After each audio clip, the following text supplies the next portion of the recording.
This is the Commercial Real Estate Podcast. I'm Aaron. This is Adam. Starting off, I feel like it's the new year, even though it's September, but we've had a summer holiday. No podcasts over no the summer. podcasting. I haven't talked to Adam in 3 months. It's nice to see you, Adam. Thanks for coming in. Is he aged? No, backwards. Benjamin Button. I don't know how it works. It's the baby face. Look he hasn't shaven in 3 weeks. I don't think. Yeah, probably not. I don't think he's ever shaved. Yeah, exactly. I better not forget our sponsor, Granite REIT, as part of the speaker video series here at RealREIT in Toronto. Our guest is a gentleman named Stephen Sender. Stephen, thanks for joining us. You're very welcome. It's always fun to kind of get back into it, right? I always call it the dash of December. Start of September, everyone's back from holidays. Their heads getting back in. Kids are back in school, of course. It feels kind of like the normal again. Everyone wants to do one more deal. The last couple of years, the economy. I'll do one more. Yeah, well, I think everybody just kind of gets this vibe, like, let's just do one more. We're all deal junkies in real estate for the most part. And the last couple of years, there's been some stuff going on outside of our control that may not have made that, the deal that easy for whatever reason, and we won't get into it. You were all there. You all lived through it. This year, if you haven't heard, bonds are down. Rates are working in our favor. And I feel like there's cycle, baby. Yeah, right? Like there's this tailwind pushing us. I'll do it because it's whatever date is the 10th today. I just checked. 5 year is 305. 5 year Government of Canada bond is 305. The 10 years like 330 something. Like you can do apartment financing at 3.5%. You can do conventional financing at 4%. Like that makes a lot of sense for a lot of valuations that are out there. The bid-ask spreads are declining, and so all of this stuff we're going to explore with Stephen and with future guests. I mean, for those of regular listeners, we're going to record 3 or 4 here at RealREIT, so we'll kind of dive into all those things. For now, Stephen, thanks for joining us. You're welcome. We haven't had a chance to really connect with Stephen. So, Stephen, you're a board member of a couple boards. Yes. Clearly, that's not how you started in real estate. It's not. So maybe just give us a background. What did you do to find yourself where you are today? Yeah. So by background, I'm a CA. I was in the profession up until the early, or should I say, mid-1980s. And from there, I wanted to get into investment banking, which is what I did. I started off in South Africa. There for 5 years in the investment banking business, came to Canada and went to a couple of different firms, but in the last 20 years I was at Scotia Bank, and ending up I was head of the real estate investment banking practice. So that's what I did until 2015, and since then I've been mostly a corporate director and did a little bit of teaching, that sort of... High school? No. The high school REIT class. Yeah. Can you imagine me at high school? My God, no. What I did was I did some courses for various things. For example, at the York University real estate program, I helped them out there for a few years. I helped RealPAC out with a capital markets course for a few years, things like that. But now I've sort of shrunk it down. I'm getting old. It's my birthday on what's today? Tuesday. On Thursday. So thank you. Happy birthday. Let's cue up a happy birthday. There you go. Yeah. Yes. Well, you stay involved still Yes, in the I did. real estate community. Absolutely. Maybe just talk about what you are doing today. Yeah. So today I'm moderating a panel with some leading lights in the industry. The panel is called "Are REITs Structured to Do What They're Supposed to Do?" And so we're going to go through a little bit of a history as to how the REIT market began life in Canada, and how it was structured and how it worked and how well it did and how it evolved over time and ultimately leading up to today. And are we in the right spot? Are there things that we're doing right? What are we not doing right? How could we remodify the way we're doing the industry? So that's kind of the gist of the panel, and I have some fantastic panelists. I got Maria Barafato, CFO of Choice Properties REIT, Canada's largest REIT.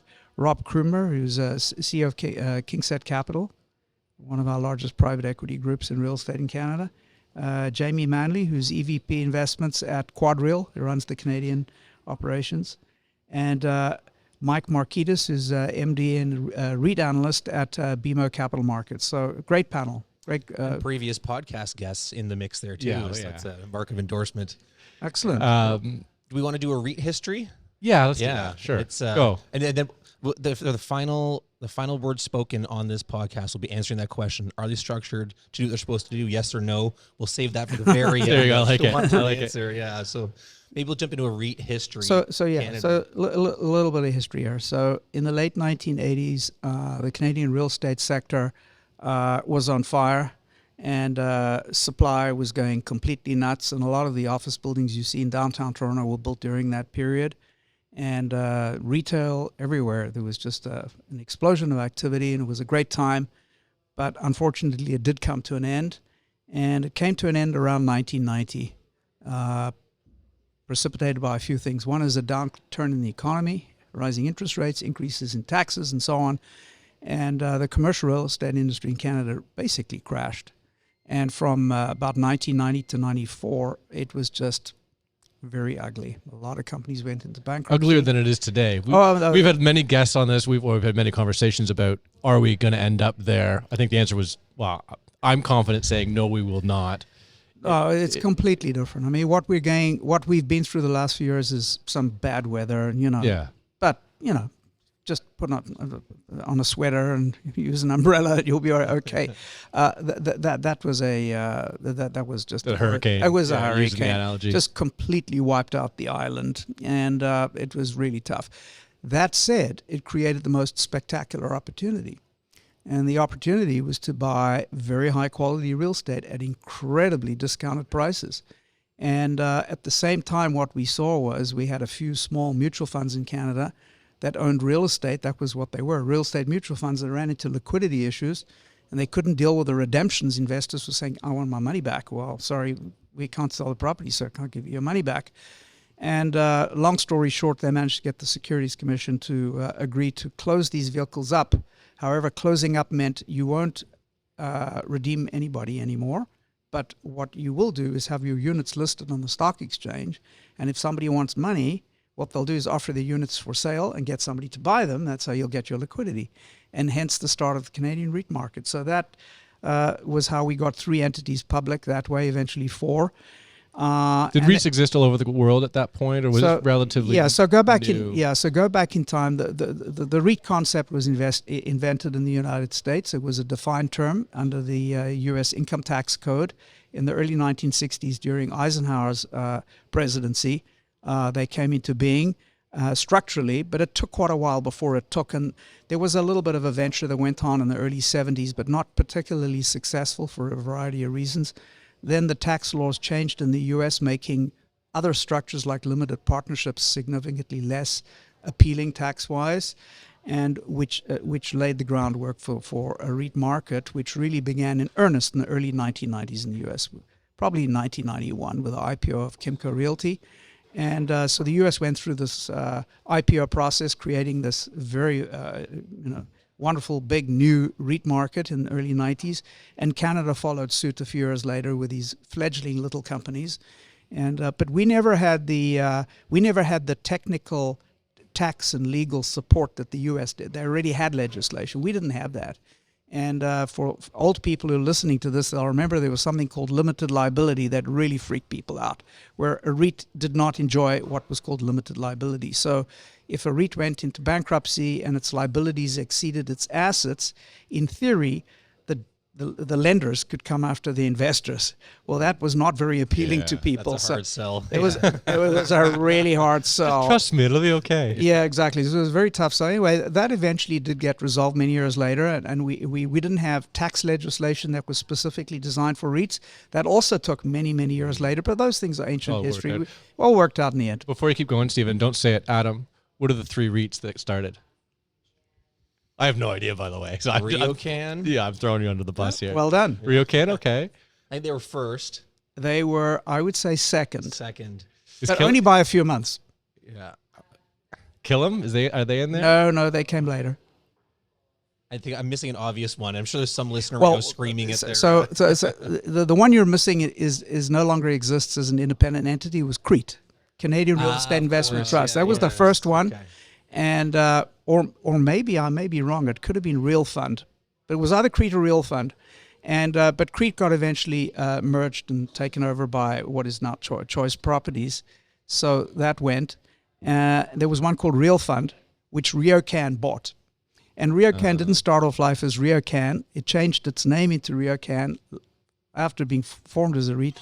It was called Council Real Estate Investment Trust. So those were the first three, and then Summit was another one that came, which was also out of the mutual fund complex. So it would have been Cret and Crete, then would have been the two yes. at the time. So that's how it all started off. And then there were a few IPO attempts, which did not succeed in 1993. And if you actually go look at the prospectuses, I have my name signed as one of the junior underwriters in a couple of those deals. So wow. Frame it. Yeah, thank you for admitting that publicly. Well, being on the board of Sienna, we are in seniors housing. So, but when I go and apply to be a resident in one of their homes, I'm going to have this prospectus. I can show them how old I really am. I don't think you're going to so. Yeah. Well, interesting too. I mean, the REIT concept has sounded like it did not come out as a stopgap for relief for liquidity in a market, but the Canadian launch was specifically that, more of an off-label use for a REIT structure. That would be a very good way of putting it. That would be good. But once that happened, that just became an interesting historical oddity. We then moved on and really created a REIT market for all the right reasons. People wanted to invest in these vehicles to participate in commercial real estate, income-producing real estate. And we had tremendous success. The really big coming out year, I'd say, was end of 96 and the whole of 97. We had a slew of IPOs, and a lot of the big companies today got started in life at that time, companies such as H&R, for example, CapREIT. And then the market kind of just grew year by year, and it wasn't steady. There were ups and downs, and it kind of peaked in about, I'd say, 1999. The tech crisis really slowed things down. The tech bubble slowed things down very significantly because people wanted to own Cisco systems because the stock was going up 30% a month. So who wants to own a REIT with a yield of 9%? Which is what they were, sort of thing. So the industry went out of favor, and then the tech bubble burst, and the sector came back again. And then we had a whole bunch of new IPOs, and the Reichmans were big sponsors of a bunch of IPOs, very successfully, of seniors housing, office, and so on. And we were off to the races. So fits and starts along the way. And, credit crisis was a minor hiccup for the Canadian REIT market. So it was pretty incredible how well they did. When did you start kind of running the Scotia Bank investment arm in that cycle? It's a great question. Well, I worked in the group for quite a period of time. I don't even remember when I became the head, but I didn't really think of myself as a manager per se. I just worked in the group. And you were obviously in charge of assessing the value of the REITs, assessing the fundamentals. Like, what were you looking at? Yeah, I mean, we ran the group still exists today, other people, of course, but it's the same basic business, what investment banks do. And there are a couple of elements to it. One is raising money through the capital markets, equity, doing IPOs, follow-on offerings, raising debt in the debt markets. And secondly, doing M&A transactions, providing advice to managements, to boards on doing M&A transactions. And in more recent years, a number of the banks also do some investment sales brokerage as well. So, and maybe some debt work associated with that, mortgage financing and so on. So that's kind of the practice that we did. This is a precursor to the final word that we're going to ask at the end of the podcast, but have the fundamentals changed? You talk about those early days in the 90s as these REITs were coming out, and obviously there were assessments of their value and trying to figure out whether they're a good investment or not. And we've talked at length on this podcast about NAV and AFFO and all the things you use to kind of assess the strength of a REIT. Has that changed at all, or is it more or less the same? It has changed. It started off on a basis that nobody knew anything. We had to learn, and we did. And we started off with accounting conventions, which we ultimately changed and evolved and learned a lot from the Americans because they were always ahead of us. So we learned a lot from the Americans as to how to structure a REIT and how to run a REIT and how to account for one and so on and so forth. So it was an evolutionary process. We weren't where we are today then. In addition, the companies were small. They didn't have the management depth that the companies do today, and we never had the investor understanding of real estate like we do today. So we're at a completely different place today. It's much more sophisticated, advanced. Complicated. They're definitely more complicated. We never, and to be honest, we never had corporate governance of the level we have today. That's all evolved as well, not just for REITs, but generally in the capital markets. But the REITs have come a long, long way from 1994, 93. Was it predominantly retail investors? Like who was buying? Initially in Canada, it was all retail. It was just too small for institutions. I mean, there were a few guys who would put in a bit here and there, but it was basically retail. The entities were so small, and as I said, we had some technical issues, for example, limited liability concerns. And so it took quite a while for the institutional market to develop. When did that pivot, do you think? I would say 1997 with the IPOs was a good part of that, where we started getting headlines. You started generating headlines. Is that part of it? I wouldn't say headlines. If you're a large investor, liquidity is very important to you. You cannot put 10 million into an offering if an offering is 30 million and the company's going to have a market cap of 40 million. You can own 25% of the company. Most institutions will not do that for all sorts of reasons, and they typically restrict it in terms of their internal policies as to how much they can have in a company. So they need to have bigger entities. So it took quite a while for the entities to grow large enough to attract institutional interest. And to be honest, even to this day, that is a bit of a hurdle for the REIT sector in Canada. It still is a hurdle in that many of the entities are just not large enough to attract depth of institutional interest. And then they're subject to retail volatility. Well, retail isn't really any more volatile. I wouldn't necessarily say that. It's just a different type of investor has a different objective base. Institutions are typically within a mandate, and yes, they're much more sophisticated and they have a lot more resources available to them. And very often their time horizons are somewhat different as well. They can be quite defined. Whereas with retail investors, it's a whole different, story. It's you and me. Like, should we own shares of X, Y, and Z REIT? The yield 6% sort of simplistic mentality.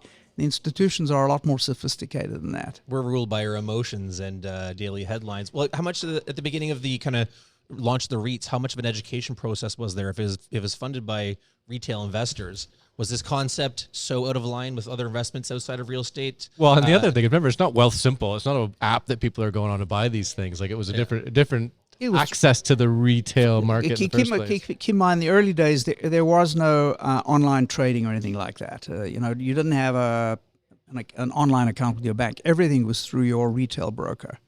And so that's the distribution channel. So you call up your broker call you and say, there's an IPO, there's a bot deal coming down, and I see you've got X thousand dollars lying in your account. It looks like a very good offering. Are you interested? Yes or no? That's kind of how it went down.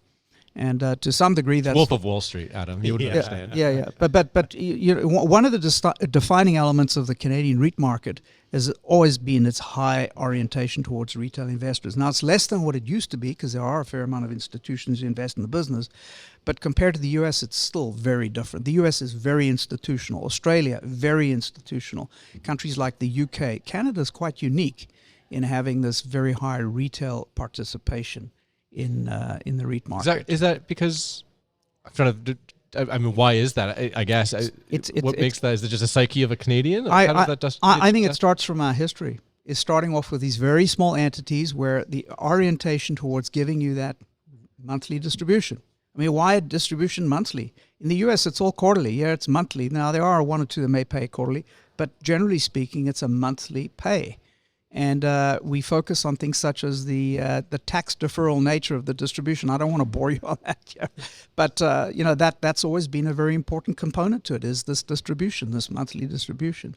And that has continued over the years. Now, we've attempted to make modifications to make it less oriented that way by reducing payout ratios, but even to this day, the Canadian market has a high orientation towards distribution yield and retail investment. And it's changed, but there is still a component of that.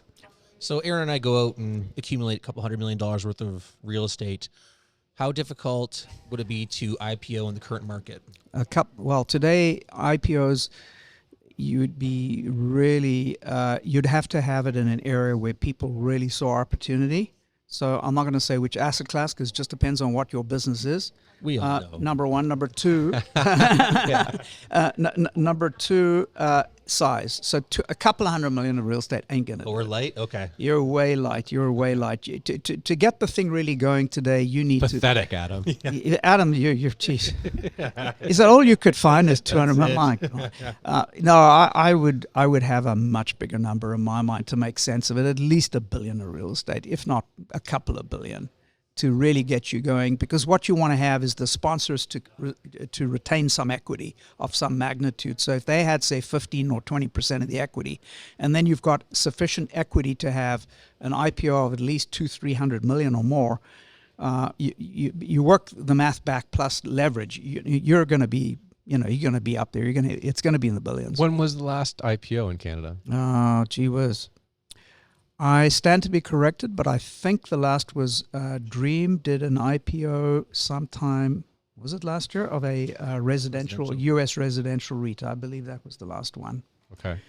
The last one of any size here in Canada that was really very successful, I think, was Minto. It went very well. It was a very well structured offering. It was a number of years ago. But the IPO business has been light for a good few years here in Canada. And is that, I mean, again, economic forces at bay that we have no control over, or is that just the math behind it? It's a combination of things. There's many different factors. Keep in mind with real estate, unlike operating businesses, we've got this very active private market for real estate. And keep in mind, a portfolio of real estate is just an agglomeration of lots of smaller properties, each of which can trade very easily in the market. I'm talking about in healthy market conditions. Yeah. And so there's always this arbitraginal mentality between, how much could I sell the real estate for directly versus what the public's effectively paying for it by way of this IPO. And so that's a factor. So if you've got a very strong private market, unless the REIT market is even stronger, nobody's going to want to sell the real estate at a discount to what they can sell it for in the private market. Why would you? Everybody's trading south of NAV. Exactly. To that point, then, if people are trading south of NAV, are we more likely to see an IPO or a privatization next, given we just had obviously a high-profile one in Tricon? Well, the math says privatization. The math says that's where it will go next. The next deal is going to be a privatization until that gap closes sufficiently. Or sometimes what you can find is somebody comes up with a business premise and an asset base which is a little different, where the private market is a little harder to ascertain. And in that set of circumstances, maybe they will do an IPO, or maybe they're large enough, they'll say, look, we're only selling off 10 or 15% of the equity. Yes, there is a cost to doing that, but long term we think it's beneficial because we're retaining 85% of it, and we expect that, that cost, initial upfront cost, will earn it over time from the benefits of being public with access to capital and so on and so forth. So it is possible too. We've asked the question of some private owners on this podcast, and the answer has been, I don't want the scrutiny.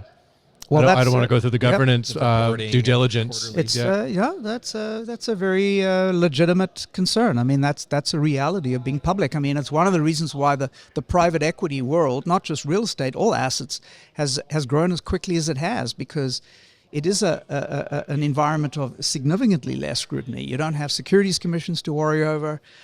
You don't necessarily have there's the quarterly calls and everything, right? It's everything. It's there's also the liability, public disclosures. I mean, it's a whole lot. Look, I'm on boards. I know what it's about. It's serious stuff. But that, by the way, is one of the attractions of the REIT market. Is that is a layer of protection. Now, it's not completely waterproof. It's not perfect, but it gives you a heck of a lot of protection as a private investor, that you've got securities laws and board members overlooking the investment. Yes, you've got governance, but you also have other, let's call it informal scrutiny through analysts, through media, people like you. In fact, you're the toughest, the two of you. Oh my God, that's who I'd really be worried about. You didn't know you were sitting down to, did you? I got to go private REIT. So anything going on in the private REIT space? What are your thoughts? I don't really have a close understanding as to what's happening domestically. We have seen in the US a few of the big REITs have had to freeze redemptions, but I suspect that's kind of coming to an end. That was when rates really moved up significantly and people were worried about net asset values plummeting. Let me quickly cash in. And so some of the big private REITs, run by people like Blackstone, had to freeze redemptions, so on and so on. my gut tells me that's kind of behind us now. Things are getting better, especially with rates starting to move. So generally, rates are important, Of course. and they're starting to come down. And so a lot of these things that we've seen the last few years, which haven't been great for real estate, are starting to abate. And for example, we haven't seen a whole lot of equity raised in Canada, but the bond market has been quite good. And that's a precursor. People don't lend money if they think they're going to lose it. It's just that simple. Yeah. So You're talking to two lenders. Of our business. well, there you go. I'm so glad I could help you. Is that the key to lending successfully? Is there anything you would change in the current restructure to work better within the market, facilitate more IPOs, make it more competitive against the private market? In terms of the market elements of it, the market will take care of itself one way or the other. Pricing will ultimately adapt. Investors will find it attractive on some basis at some point. So the market is the market. You don't try and fiddle with markets. Unless you're government, then you fiddle with markets all day long. But we don't like to fiddle with the market. But that said, are there any structural impediments that we can ease, remove, what have you, to improve investor perception and access? I would say the REIT market in Canada is not in a bad way in that sense. I mean, we've got basically all the pieces in front of us. There isn't one thing I could say, gee whiz, if we could remove that, then the tap would open. I don't see that as being the case. My personal preference would be over time is for the REITs to generally, not just in Canada, but in the US, but more in Canada, is to evolve more to a conventional corporate financial model. And what I'm referring to there, instead of being this high distribution, high leverage vehicle, is just be like every other company. Just be like Procter & Gamble. Be like, give me a name, Fortis.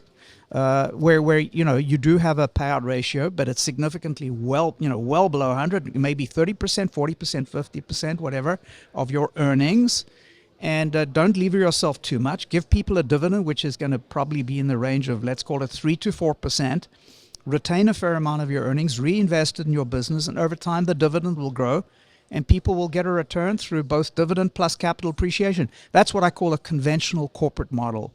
So, I would say that wouldn't that though fly in the face of the fact that the basis of the investment is retail, because it's that sticker shock, right? Well, the number, they want that number high because that's what gets the dollars flowing. Well, you're 100% right. I mean, that's why it's been a very slow evolutionary process to try and grind our way into that sort of model. But I wish it would happen quicker, because I think it would be better for everybody, and I think the real estate companies would really like it.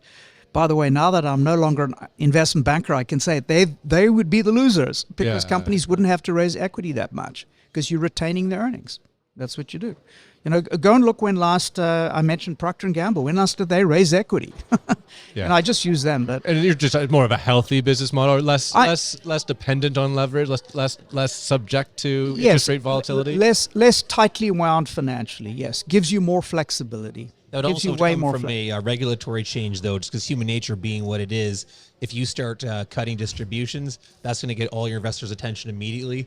If it was an industry-wide change, it's much more palatable than individual REITs trying to do it. So that's a very interesting point you make, and you're probably right. But to get people in the room to agree to do this all on one day is probably impossible. We have seen REITs cut distributions many times in Canada. Most of the time, it's not well received. People typically say, "Oh, well, if something's yielding X percent, it's clear that they're over-distributing. They're not going to be able to sustain it. So therefore, when the cut comes, it's fully discounted in the stock price. Invariably, it's not fully discounted. We have seen a few occasions, however, where the price actually moves up. People say, you know what, they got more cash for their needs, so it makes the stock a little bit safer. Those are the institutional investors, though. Yes, but that's been tended to be more of the exception. So yes, there's great reluctance to reduce distributions. There is great reluctance. This whole time we've been talking, I still have Jonathan Gitlin in my mind, just yelling and screaming at Adam and I about his price, his share price to NAV, his discount to NAV. He's just it drives him to no end, just in anger. Well, I completely understand that frustration, but it would be really nice if the real estate public companies focused a little bit less on that, because the truth is that most public companies trade at a discount to their private market values in other industries as well, and only every now and then they'll sell the company, and it's at a premium to where the stock was at. So, which is telling you the private market value was higher than where the stock was. Most stocks traded at a discount to, in quotes, NAV. That's just life as a public company. I've got one more comment, and then Stephen, unfortunately, we're out of time, and then we'll go to that. Question, I guess the only challenge I see, I mean, as you kind of discuss sort of what the future could look like, they're in a competitive market, competing against non-public entities to a great extent. We're out there offering 90% loan to values on cost or on development. Why only 90? Yeah, well, government insured, by the way. And so if that's the market you're competing against, it's tough to try to pull back even further, right? If there's demand for growth and need for growth. Yeah, I mean it's not easy. It's not easy. I don't really have a good answer. Yeah, that's okay. And maybe it's just an observation to make that part of the reason the REITs are so subject to the leverage points that you're suggesting is they kind of need to be to just keep competing in the very competitive marketplace. That's right. So grand finale question. Yeah. Grand so finale the question. title of your presentation. Are REITs structured to do what they are supposed to do? Yes. Yes or no? I would say generally yes. Okay. However, they could all modify their profile financially gradually over time. Not overnight. You cannot do it overnight, but you can over time. You can say take a 5-7 year view where you're going to say, our leverage is going to be at this level, and our payout ratio is going to be at that level, and get to where I think is a better place to be. But it's not something that can happen quickly. But to me, that would be that's my personal view. This is fine tuning. It sounds like more than yeah, that's right. There isn't a wholesale. Like I said, I don't believe the Canadian REITs have a fundamental problem over here. I think what we're facing is a cyclical situation in the markets, which, based on where rates are today, is telling me that we may be at the end of that and the start of a different time period, a better time period. fingers crossed. Always, always. All right, Stephen, we appreciate you spending time with us. I mean, you've got your panel coming up later today. You can Sorry, one last point. If you please. changed your REIT name to AI REIT, I think you've got a winner. Okay, Yeah. check the .com on that right now. And if it's called AI REIT, I think we'll accept your 200 million. Well, I guess the good news is when you get on your panel, you can announce that we already solved all the questions, and you save it. Go to lunch early, everybody. Just tell them, just to download this episode. Yeah. Thanks so much for spending time with us, Steve. We do appreciate it. Thanks to the Real Estate Forums for hosting us here at RealREIT today, and of course for Granite REIT for sponsoring the speaker video series. Stephen, good luck later in your presentation. Thank you very much. Thank you very much, guys. Good job.